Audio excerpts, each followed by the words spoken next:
Today, disruptive transformation and change is happening at a faster pace globally. As a matter of fact, we're not just dealing with rapid change anymore, we're starting to deal with chaos. And chaos can strike anytime, any place, and in many different ways. And learning how to take advantage of chaos, wow, is that even possible? Well, it sure is. Our expert today is Dan Thurmon. We'll be sharing actionable strategies to transform chaos and crisis into clarity and advantage. Dan is the founder and president of Motivation Works, a company that helps leaders and their organizations achieve more as they learn to move confidently through change and transformation. His client lists includes Bank of America, Coca-Cola, Delta Airlines, Honeywell, Microsoft, Walmart, you get the idea. And he's the author of Off Balance on Purpose, and his latest book, I love. It's called Positive Chaos, Transform Crisis into Clarity and Advantage. As a matter of fact, I love that book so much, I wrote the foreword for it. I think you will love that book. And he's just published a new national study titled The Impact of Chaos on the American Workforce. And we're going to be sharing some great statistics and information from that study because it's hot off the press. He's a Hall of Fame keynote speaker who's delivered thousands of presentations to leaders across 6 continents, and he produces a weekly video coaching series and podcast where he shares leadership principles and life enhancement strategies. Dan, along with his daughter Maggie, have cultivated a large social media following of over 5 million. This has given Dan some very unique insights regarding the younger generation and how to multiply impact and influence. So today, Dan's going to help us learn how to turn uncertainty and change and even chaos into opportunities for growth and achievement. So Dan, welcome. Come in and join us. I'm glad to be here. Hello, Dan, and thank you so much for that fantastic intro and for writing the foreword for this book. Yeah, I appreciate it. It is a fantastic book, and we'll dig into it because what I love about it is that it's dealing with what's happening right now because chaos is getting more so.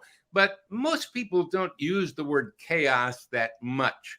I mean, they will use it here and there, but I think they don't really understand what chaos really is. And then your book is called Positive Chaos, which even seems counterintuitive. I mean, we got chaos. How in the world can it be positive? So first of all, what is chaos? And then what is positive chaos? Let's just get into that right away. Yes. So you're hearing the word more and more and applied to many different circumstances that are happening, many different trends, geopolitically, economically, financially, health crisis, the chaos of travel, the chaos of supply chain, the chaos of labor and workforce and competition and AI and how it's just rapidly changing everything. For the viewer or for the one who experiences chaos, it's not just change from one direction, it's everything all at once.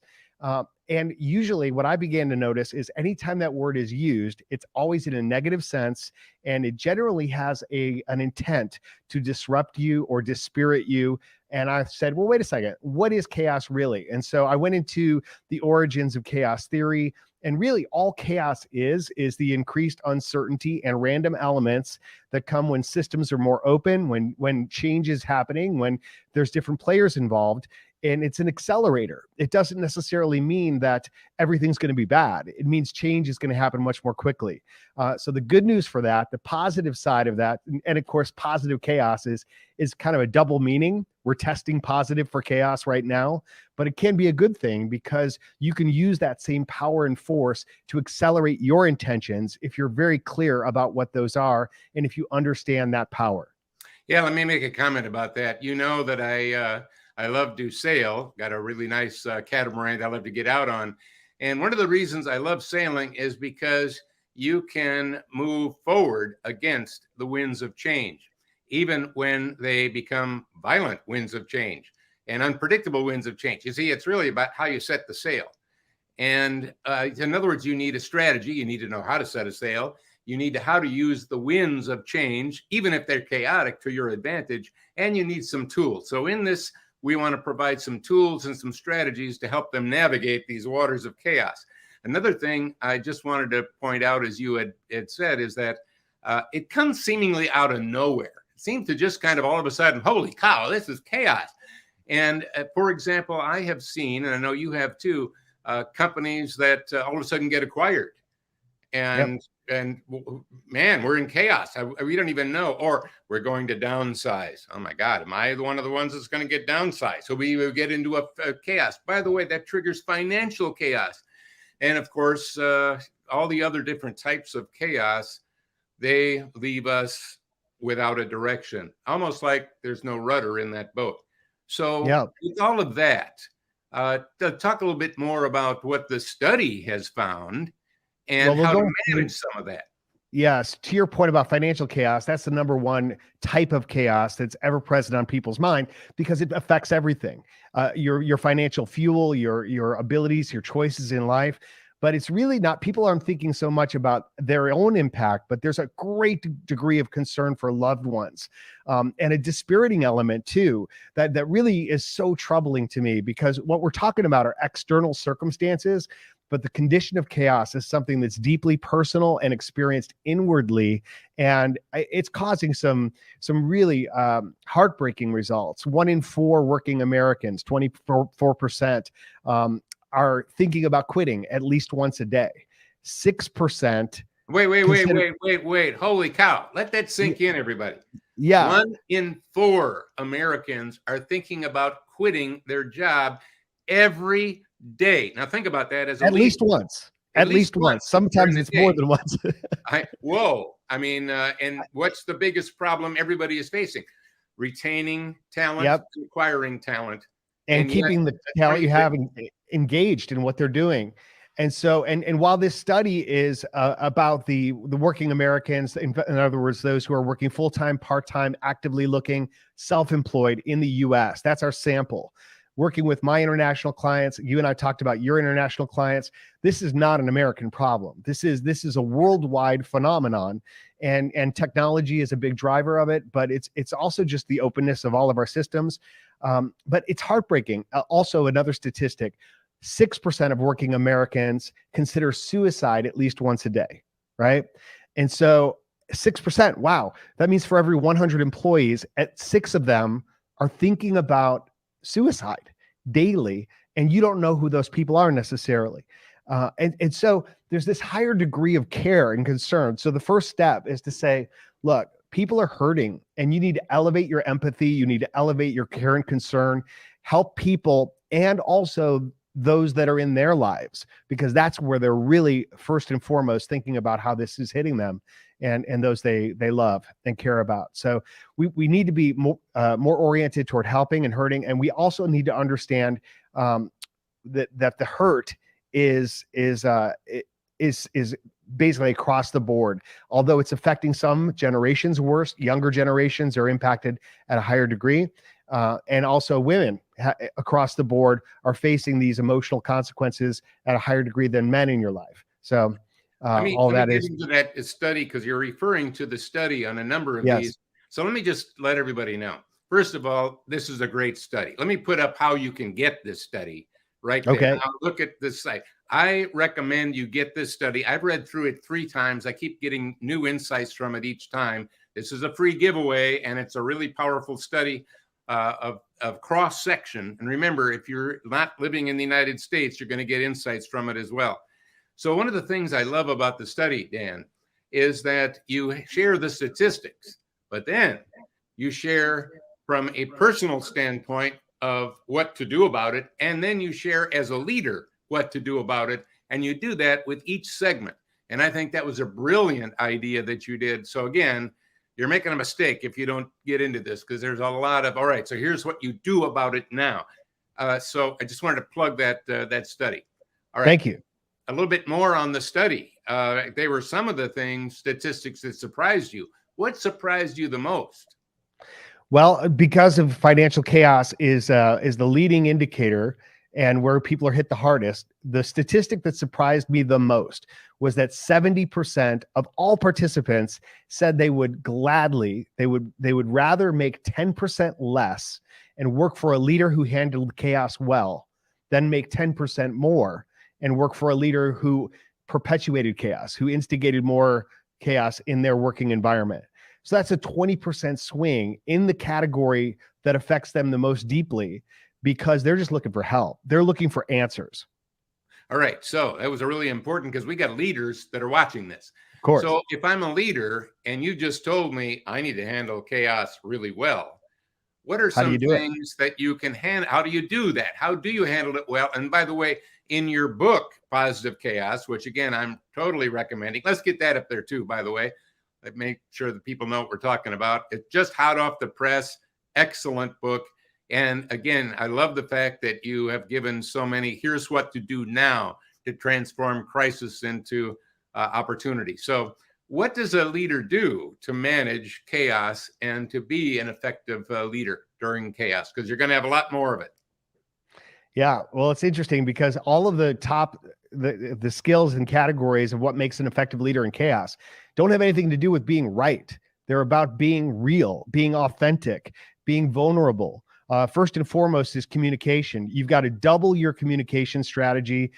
You really can't over communicate. And it's not just about here's all the answers. It's about these are the situations we're trying to figure out. This is what we don't know.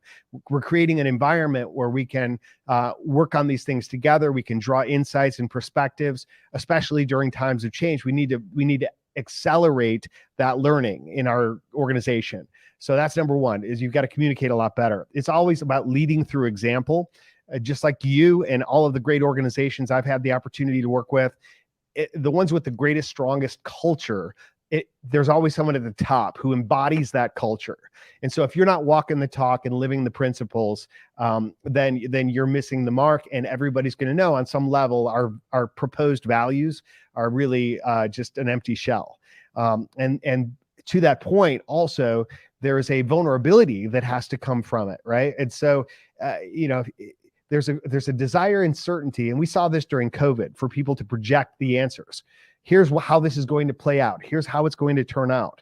Well, a lot of this is unknowable, and your methodology is phenomenal, Dan. I mean, being able to separate hard trends from soft trends, huge fan of that. I apply it in my own life, and I share it with my clients all the time. And yet there's so much more of what's happening in the world that is simply unknowable and unfolding, right? And so instead of trying to project certainty in that environment, when we can project some clarity and truth and vulnerability and saying, here's what we're figuring out, here's what's playing out. And it is basically the unknowability, the unfolding nature, almost like you're watching an exciting story and we're participating in the flow of that happening. We're participants, we're helping to shape it, but we're also observing it as we go along. Yeah, you made a great comment there. You can't, there's a lot of the future you can't know, you can't predict. And then there's things that you can predict. And as a leader, I think it's important that if you are certain and you have certainty about something, well, then share it. But if you're uncertain, it's very powerful, and this is part of vulnerability, to be able to say, I don't know the answer to that, but it was a great question. So we're going to dive into that a little bit deeper and try to get back to you on that. Or here's some things we don't know about inflation. Here's some things we don't know about whether we're going to have some war or whatever is going on. There's things that we don't know.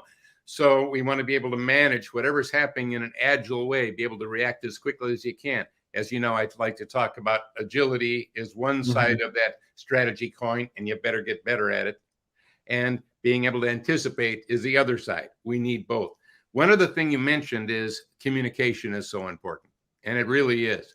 But remember, one of the things I like to teach, and all the people that are part of this know, is that there's a difference between informing and communicating.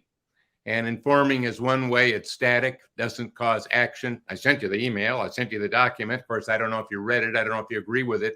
And it didn't really create a bond between us, which, by the way, is not going to help with what you're talking about. Communication is two-way, it's dynamic. So we want to really be communicating, not just informing, thinking. It's communication. I wanted to make sure that point was emphasized.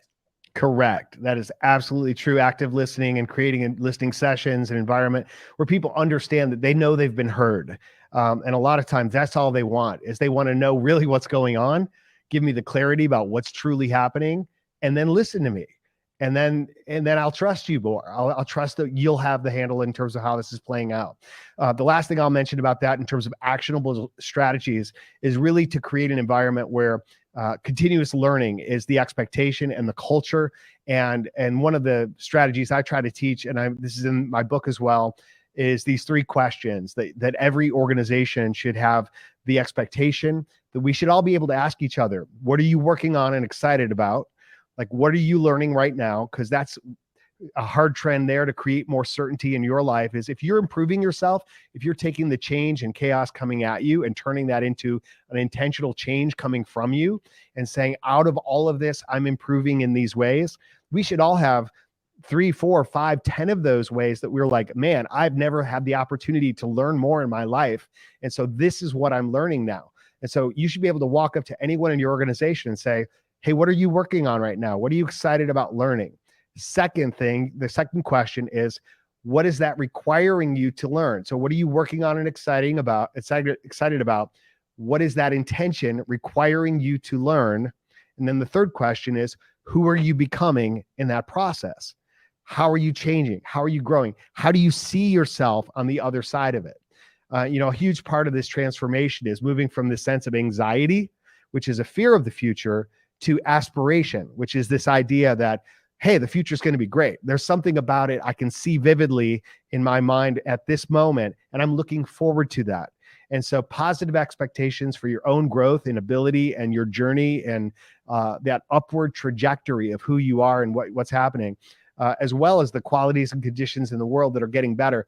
Those are the things we need to keep in front of our people and in front of ourselves. Yeah, you reminded me, one of my very first principles I started teaching, 40 years ago now, was the future view principle. And the future view principle is how you view the future to a great extent shapes how you act in the present. So in other words, some people are out there buying Apple right now. Some people are selling Apple. What's the difference? Future view. Some kids are thinking of going to college. Others are thinking of going to drugs. What's the difference? Future view. Some of your best employees right now might be thinking of leaving. Why? Their future view of staying is not very good. So how you view the future shapes how you act in the present. And by the way, how you act in the present will shape your future. So your future view will determine the future you. And I know you would agree with this, Dan, and that is, I think all of your future views is undershooting, because we have so much more opportunity now than ever before. By the way, you got more crisis now.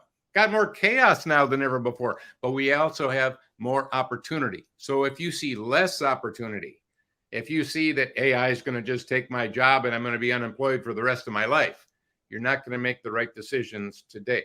But if you realize that if I could be doing my job with the assistance of AI, wow, I could get rid of all the stuff that's so repetitive. I could actually do something far more interesting and have more value that I'm delivering. In other words, let's get excited about it and elevate our future view. It'll change the future you. And I think that's part of what positive chaos really helps to do. One of the synergies I think we have, Dan, is we're trying to get people to see that opportunity and see the things that we fear the most, in this case, chaos, out of the blue chaos, can actually be something that can be positive. So let's talk a little bit more about positive chaos and how you can turn chaos into something positive. Some of the things that you talk about in the book. Sure. So if you think about chaos as an acronym for the negative and the positive view of it, negative chaos is challenging, hectic, anxious, overwhelming stress. Okay. It's kind of a clever way. And that defines most of people today. What you just said. It's exactly right. And it's all negative. It's challenging. It's hard. It's hectic. It's too fast. I feel the anxiety, the fear of the future. So my future view's off. Overwhelmed, because it's now or never. It's all on me, and it's just too much. And so I'm stressed out. I feel like I'm being torn apart. Okay. And each of those 5 elements, we transform into a different model that becomes challenging, healthy, aspiring, ongoing synergy. Okay. So what this means, again, the challenge is it's challenging, right? But it's the challenge coming from you. So it's the intentional struggle, the intentional challenge that you embrace and adopt. That's the first thing. The second is about pace. So we have to move from this, out of this environment of hecticness, or it's all about speed, because it's not all about speed. And if your only move is to race life's going to beat you and wear you out, because life never tires. Technology continues to accelerate. AI is getting smarter every 2 days. It's doubling its intelligence every 2 days. I heard that statistic this week. And so it's like, you're not going to win this or even survive this if you're just accelerating. So healthy means that we prioritize our mental health and that of the health of those on our team, mental and physical health, and understand how to thrive in this environment of acceleration, which is noticing the spaces between what was happening, what's happening next, and get out of responsiveness and get out of reaction mode and into intentional response, where you own those moments where you're really truly processing. And sometimes it's just a fraction of a minute, it's or a few seconds or even a moment where you can say, I'm going to take in this and then decide what I'm doing next. The spaces between what you were doing and what you're doing now, what you hear and how you choose to respond, that's huge. The aspiration to anxiety to aspiration, we talked about already. Now, the other thing about chaos theory, and this goes back into when it was founded in 1962 by Edward Norton Lorenz, who was trying to predict the weather. And he determined that he couldn't do it because small variations in the inputs would create amplified future outputs. That became known as the butterfly effect, this idea that little things affect everything in amplified ways. And you can't predict it because the models would diverge very, very quickly. And it was unknowable. The inputs couldn't even be perceived. So applying the same principle, he mapped randomly generated differential equations and came up with this model that mapped chaos. And what it looks like, Dan, is this infinite loop, these patterns going back and forth in an infinity sign on multiple planes over and over again. Interestingly enough, like the wings of a butterfly, and also like the 5-ball juggling pattern that I actually use in my speeches on stage. And so this concept of repetitive loops, of the things that persist over and over again in our lives, it's really important. And so when we take that concept of being overwhelmed, which says it's now or never, and we say, no, it's now and always. What you're experiencing now, even though it's a new moment, it's also a new version of something familiar that's happened in the past. And if you look back in your own history, you can find that there's patterns, there's lessons that you didn't learn then that are being represented to you now. And so the way you handle today's changes and challenges is now both a precedent for what's to come and a new version of what was. And so it's in those moments we can create a different response. And so positive chaos is about playing offense against chaos instead of defense. And so instead of doing the same thing over and over again and perpetuating bigger amplified versions of the same, we need to be trying things that we've never done before and saying, I don't know exactly how this is going to turn out, but it's more congruent with my intention and what I want in life and what I want for my team and my values and my vision. And so look, it's taken me somewhere and it's going to amplify quickly. So I can accelerate that intention using this force in a very quick way. Now, that's a little theoretical, but what it means is you've got to try new things constantly. Don't assume that, once I'll make a change once I handle everything on my plate now. Because the way you deal with what's on your plate is creating a future amplified version of what's on your plate, right? And so the only way to create transformation is in that brave curiosity of saying, I don't know what's going to happen exactly, but I'm going to try this. And then, let me add to that because it's so powerful what you were just talking about. And I was just talking to a number of about 500 CEOs just yesterday in San Antonio, and one of the things that I talked about is germane here, and that is we're so busy looking at how we're going to change, or better yet, transform a process or product or service, that we forget that we need to transform how we do what we do. Because if we keep getting all these, I got to learn this, here's a new thing we need to do, then there's this AI stuff, there's all this new stuff, you get burned out. By the way, that's happening to your people as well. You've got to, so as new things come on your plate, you got to learn, what are the things that are less relevant that's coming off my plate, A, and B, is there a way that I can automate some of the routine things that I do? Because if I keep doing everything the way I've always done it and there's new things coming in, I'll guarantee you're going to break at some point. So time to transform yourself a little bit. Look at what you do and how you do what you do and realize a lot of it has already been obsolete. It's the anchor slowing you down. That's right. There's a brake and an accelerator. And to go faster, you think you got to push down on the accelerator. Well, actually, if you just let off on the brake a little bit, you'll go a little bit faster. What are the Mhm. things that are actually the brake slowing you down? Just by getting rid of those, you'll move forward in a faster way. No, that's true. And when you do, now what we're talking about is playing the game at a higher level. And you're saying, I am both the participant in what's happening and the observer on some way. And then you begin to see this stress, this element of what's everything pulling you apart. You see how it's actually all connected. And that's synergy, right? And so when we talk about the one thing affects everything, it's so true. And in many cases, what we see, Dan, as we've got to do these huge things to change the course of our business or to reverse what happened here or to help this person. And it's going to require some mammoth effort. That's not necessarily true. In fact, it's probably not. And so we say, what are the little things that we can do? Yeah. What one thing can change everything in any given situation relative to my health, my relationship, my team, my company? And those little, and if you look for them, you'll find them. And Well, if you look for patterns, one of the words that you use a lot, I love, is clarity. And usually when you're in chaos, you don't really have clarity. And once you can say, all right, so what do we know? How can we clarify this, get this more targeted? And then I'm more likely to find the one little thing that I could do that can make the bigger difference. Would you agree with that? yes. And how do you find clarity in a world that seems to have no clarity? Well, it starts with what you value. It starts with getting very clear about your intentions. When you talk about future view, I like to project to the end and look backwards as well. And so when you think about your life and the fact that you're participating in this experiment, this humanity for a period of time that will one day cease to be, right?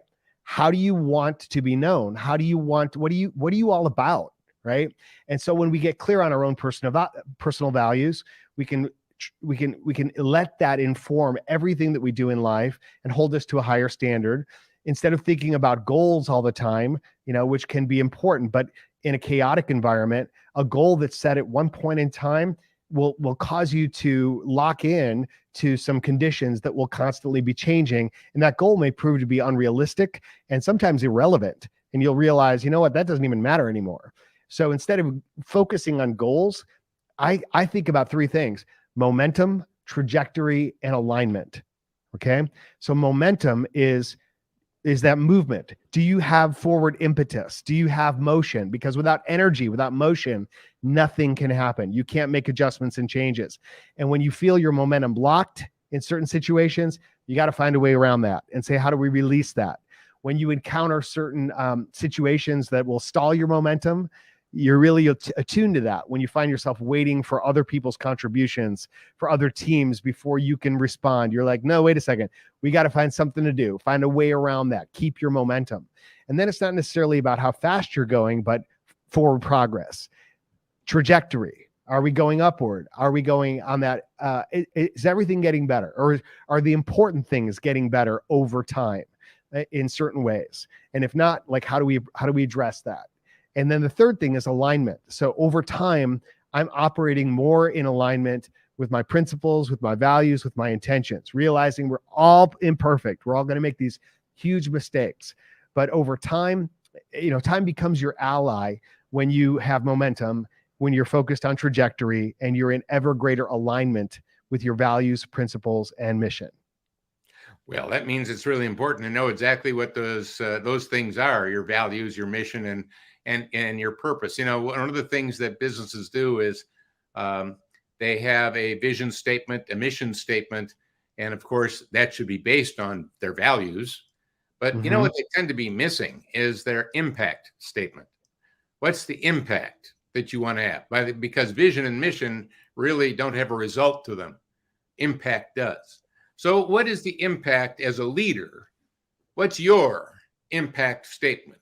What you plan on doing and the impact you're going to have in a world of increasing chaos? What is the impact you will have and your company will have on the customers that we have? So I think impact helps to do what you're talking about, and that is keep the end in mind. In other words, where are we really going, even in a world of chaos, does that mean I can't plan? And the answer is failing to plan is planning to fail. That's an old line from God knows where, but I always liked it.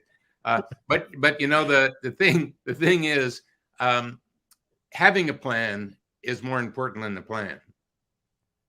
Well, that's true. Because you can adjust the plan, probably will, and you should.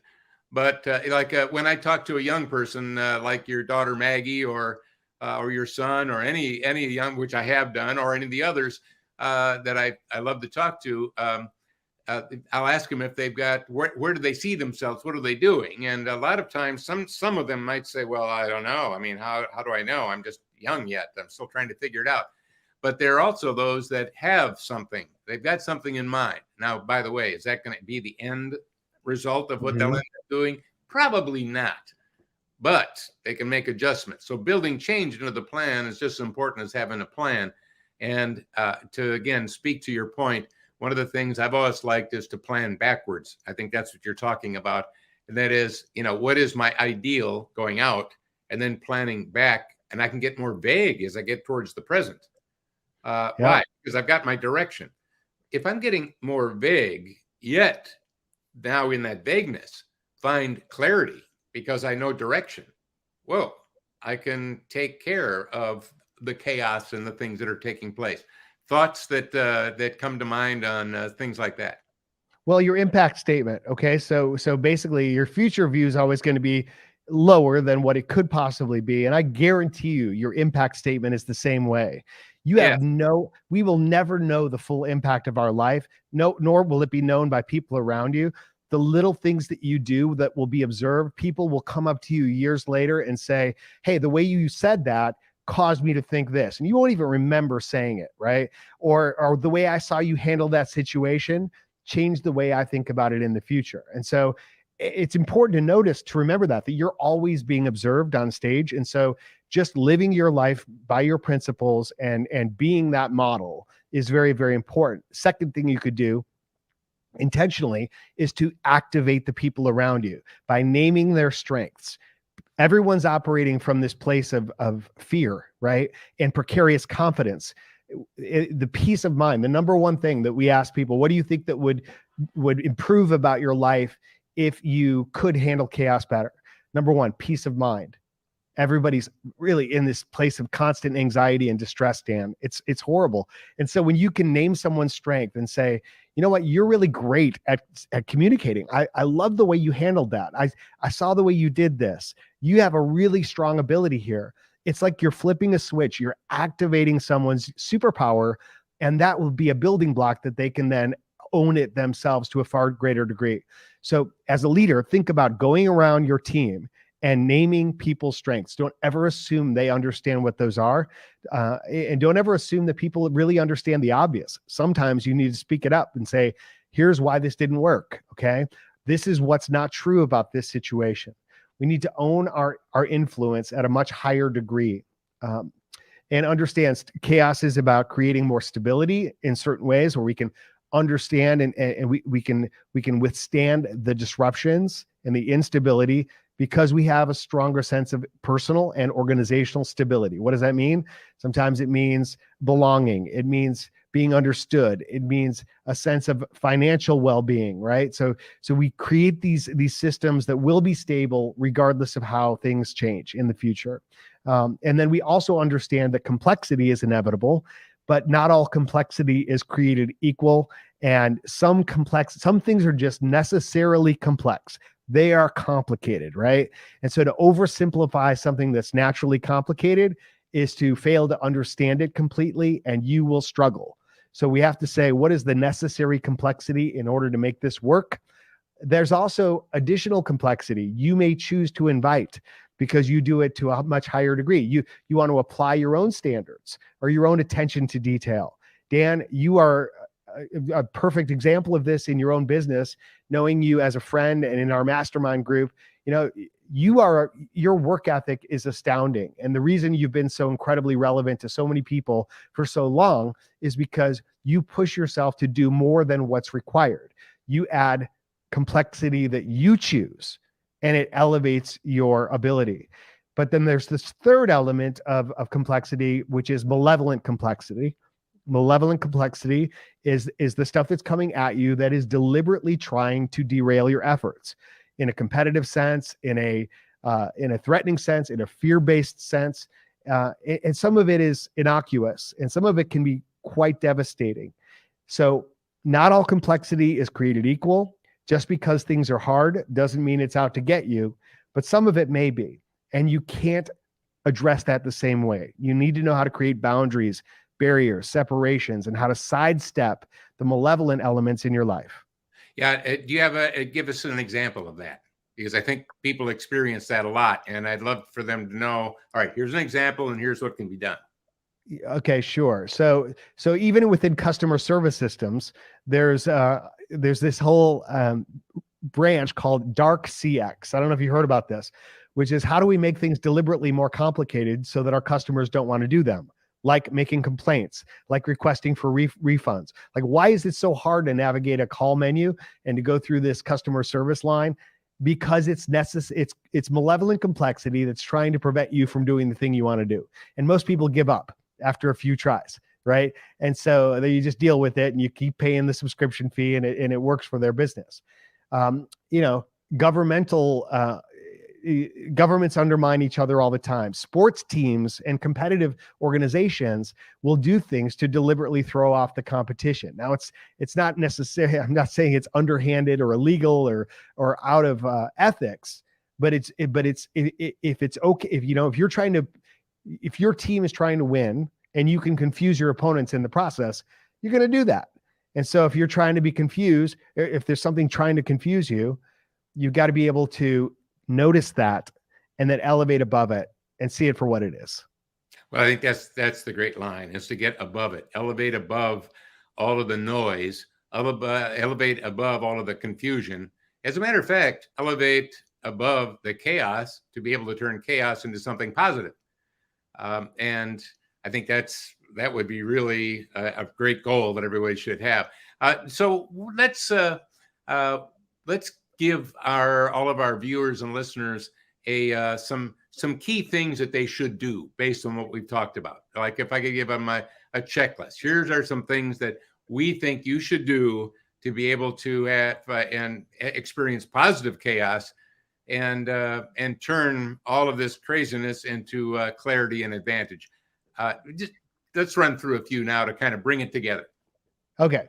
So first of all, start paying attention to the word chaos and everywhere you hear it. And when you hear it, ask, what is the intention of this word being used right now? Is it trying to disrupt me, or what is it talking about, right? And then realize it is just a force in life, and chaos accelerates impact. Chaos can accelerate growth. And so the second thing is to get very clear about how you want to grow personally and organizationally. What impact do you want to have in the world? And then to begin to align to the forces that will compel you to a more aspiring vision forward. And then create that vision for the people in your life by helping them see what's possible, by naming their strengths, by activating the people around you. And then understand this is a fun game.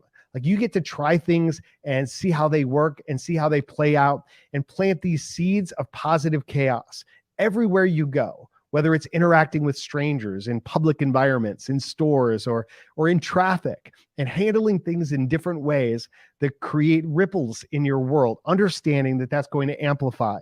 Now, what this means for you in business is that you need to understand your organization is struggling right now, that there is a very real, very heartbreaking fear about what's to come, and it's impacting people in their lives, causing them to feel dispirited, a sense of meaninglessness, to the point where 6% are thinking about suicide every single day. And so we have to counteract that by being forces for good. Join me in trying to play offense instead of defense against the forces of uncertainty and randomness, which aren't all working against you, although some of them are.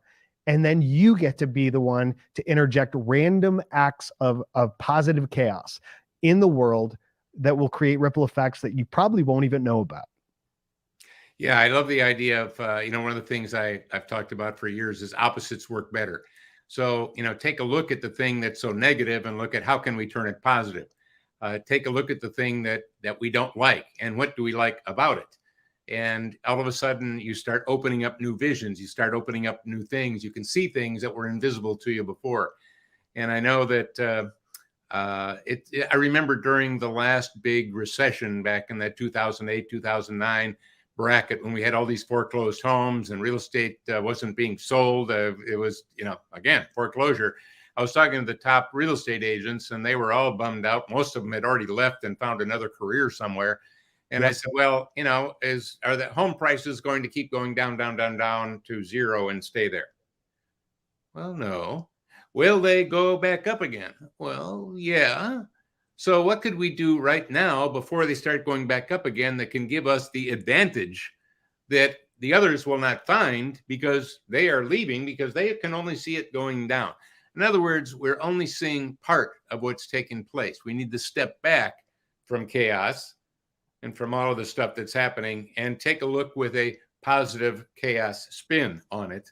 And I think what you'll do is start seeing the true opportunities. Yeah. And the last thing I'd mention is look at your own patterns, right? What are the patterns that the things that keep showing up in your life relative to challenges you're facing personally and professionally? And if it's happened more than twice, it's a pattern. Okay. And it will only get bigger if you continue to handle it the way you've handled it in the past, which is usually hitting the snooze button and saying, I'm not going to deal with that quite yet. And so the things that you want to get better need to be handled in a different way than you have. So look for patterns, change the patterns all around you and in your life. I love that, because we do have repeating patterns, and we already know the result of the pattern. It tends to be negative. I mean, it's very predictable. So the only way to do that is to change the way we look at it, and also to look at our beliefs. And I'm not talking about your religious beliefs now. I'm talking about your beliefs of how you do what you do, your own capabilities, your own sets. For example, I think we are all capable of doing far more than we've ever done. There's much more inside of each one of us that is yet undiscovered.